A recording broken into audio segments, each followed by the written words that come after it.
We're going to talk about anytimeestimate.com. I'm going to show you how sometimes working backwards is better when you're working with a seller. Somebody calls me up. There's two different types of variable sellers. Seller A is like, hey, I really need to sell. And seller B is like, hey, I need to make a certain amount of money for it to make sense. So let's just say somebody calls me up and they say, I owe $100,000, right, on my mortgage payoff, but I would need to make this much money for it to make sense for me to sell, to buy this property, or whatever the case may be. So what I do is I put in what they owe.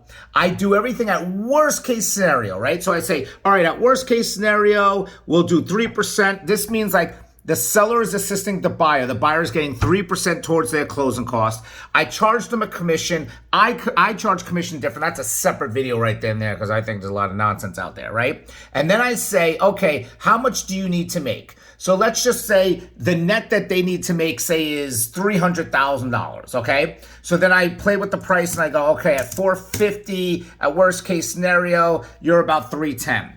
Then I can look into the comparables and see if we're even close when we play with it and whatnot. And that's kind of working backwards. And sometimes it's way better to do it that way because you can tell what the seller needs to net, and then is the price going to make sense for the seller to need it at the worst case scenario when talking about closing costs and different things.